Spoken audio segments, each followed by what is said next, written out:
남들은 다 받았다고 하는데 정작 어르신들은 받지 못한 게 있습니다.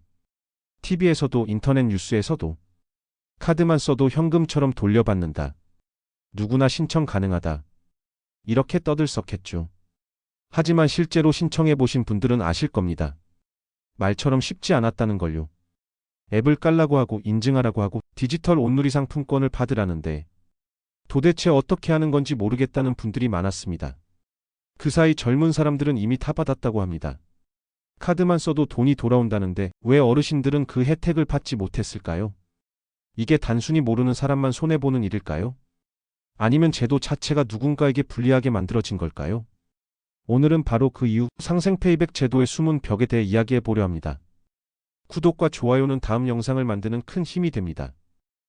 좋은 취지로 시작된 제도지만 정작 혜택이 가장 필요한 세대가 왜 그 문턱 앞에서 멈춰설 수밖에 없었는지 그 속에 숨은 디지털 장벽의 현실을 함께 들여다보겠습니다.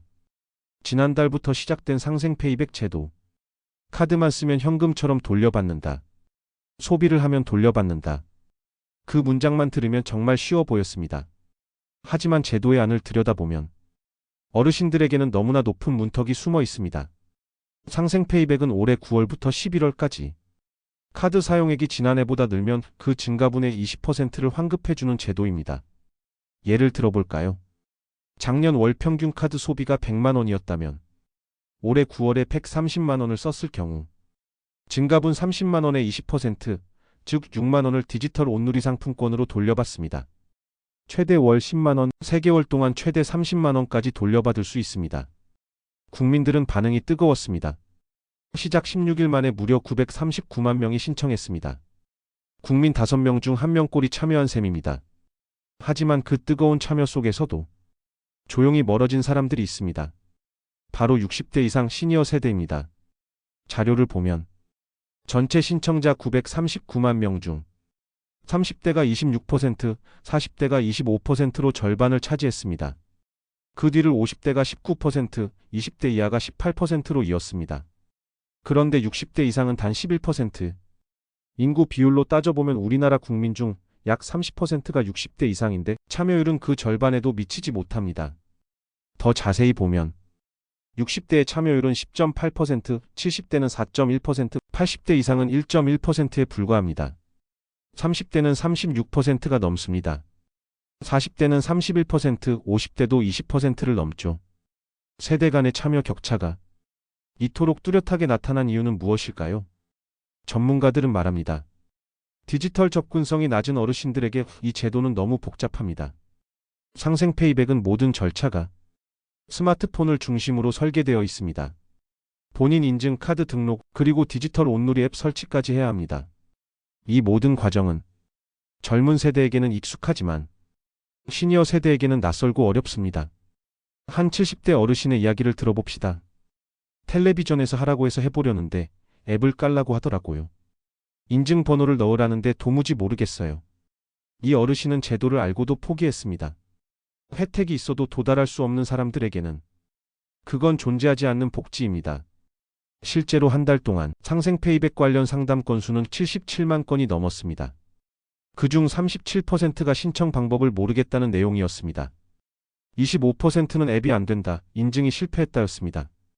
결국 절반 이상이 디지털 문제 때문에 신청을 못한 겁니다. 이쯤에서 우리는 물어야 합니다. 모두를 위한 제도라면 정말 모두가 이용할 수 있는 구조일까? 정부는 누구나 신청 가능하다고 말하지만 그 누구나에는 항상 디지털이 익숙한 사람들만 포함되어 있습니다. 시니어 세대에게는 스마트폰보다 더 큰 장애물이 있습니다. 바로 두려움입니다.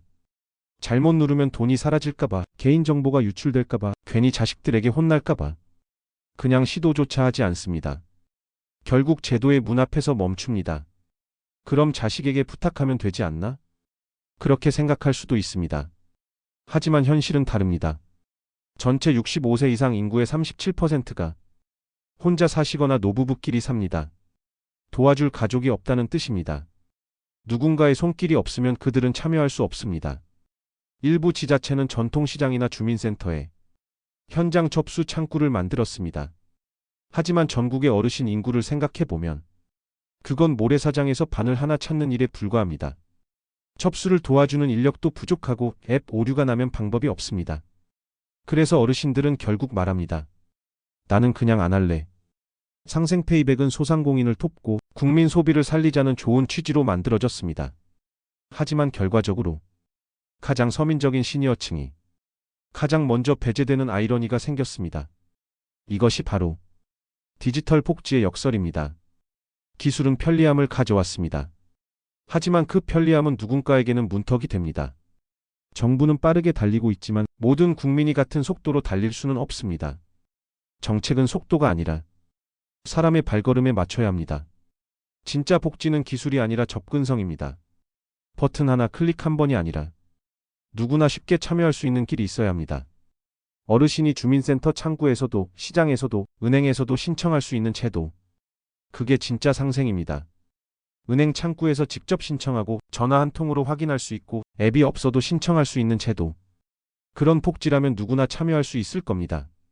지금의 복지 시스템은 앱을 설치할 수 없는 사람을 포기한 국민으로 만들어버립니다.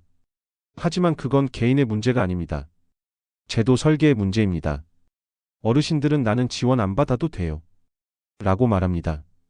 하지만 그 말 뒤에는 체념이 숨어 있습니다. 하고 싶어도 못한다. 나 같은 사람은 안 된다. 그 말은 우리 사회가 들어야 할 경고입니다. 이제는 바꿔야 합니다. 모두를 위한 복지라면 모두가 참여할 수 있어야 합니다. 디지털에 익숙한 세대만 누리는 복지가 아니라 모든 세대가 함께 할 수 있는 복지. 그것이 진짜 상생입니다. 어르신들이 누군가의 도움 없이도 스스로 신청할 수 있는 사회. 기술이 아니라 사람을 중심에 두는 사회. 그것이 우리가 만들어가야 할 방향입니다. 정부는 빠르게 나아가고 있습니다. 하지만 국민은 모두 같은 속도로 달릴 수 없습니다. 누군가는 아직 출발선에 있습니다. 그 속도를 기다려주는 것이 정책의 따뜻함입니다. 상생페이백. 이 제도의 이름처럼 정말 모두가 함께 이익을 나누려면 지금 이 순간 디지털 장벽을 낮춰야 합니다. 이제는 숫자와 제도만으로는 노년의 삶을 설명할 수 없습니다. 한 사람 한 사람의 일상, 그 안에 담긴 시간과 노력, 그 위에서 복지는 존재해야 합니다. 혜택을 계산하는 정책보다 사람을 바라보는 정책이 필요합니다. 상생페이백은 분명 좋은 의도에서 출발했습니다. 소비를 늘리고 소상공인을 살리고 국민의 지갑을 조금이라도 덜 피게 하려는 노력. 하지만 제도는 언제나 누가 이익을 보는가 보다 누가 소외되는가를 먼저 물어야 합니다. 지금 이 순간에도 스마트폰 앞에서 머뭇거리는 어르신이 있고 이건 나랑 상관없는 일이지라며 조용히 TV를 끄는 분들이 있습니다. 그분들 또한 이 사회의 주인공입니다. 정책은 종이에 적힌 숫자가 아니라 그 종이를 읽지 못하는 사람의 손에 닿을 때 비로소 완성됩니다. 누군가에게는 간단한 앱 설치일 뿐이지만 다른 누군가에게는 그 한 번의 클릭이 세상과 연결되는 유일한 다리입니다. 이제는 디지털 복지를 기술의 문제가 아닌 사람의 문제로 바라봐야 합니다. 버튼을 누르지 못했다고 해서 지원받을 자격을 잃는 사회가 아니라 버튼을 대신 눌러주는 사회가 되어야 합니다. 정책이 사람을 기다려주는 사회, 그게 진짜 포용입니다. 어르신들이 말합니다. 요즘 세상은 너무 빨라요. 그 말은 불평이 아닙니다. 그건 나를 좀 기다려달라는 목소리입니다. 그 기다림 속에서 국가의 품격이 만들어집니다. 복지는 숫자로 보여줄 수 없습니다. 그건 마음의 온도입니다. 제도를 설계하는 사람들의 눈이 화면 속 데이터가 아니라 사람의 얼굴을 볼 수 있을 때 진짜 상생은 시작됩니다. 상생페이백, 이 제도는 분명 잘한 시도입니다. 하지만 이 제도가 정말 완성되려면 스마트폰을 켜지 않아도 그 혜택이 도달해야 합니다. 노년의 손에도 시골의 작은 상점에도 화면 너머의 누군가에게도 같은 기회가 주어져야 합니다. 그게 진짜 상생입니다. 그게 진짜 복지입니다. 이제 우리 모두가 조금만 더 천천히 가면 좋겠습니다. 누군가의 속도를 맞춰주는 사회, 기다릴 줄 아는 제도, 그 안에서 진짜 포용이 피어납니다. 상생페이백. 이 제도는 결국 우리 모두의 이야기입니다. 오늘의 이야기를 마치며 다시 한번 이런 질문을 남깁니다. 상생이란 누구와 누구의 상생인가? 당신은 이 제도로부터 얼마나 멀리 떨어져 있나요? 감사합니다.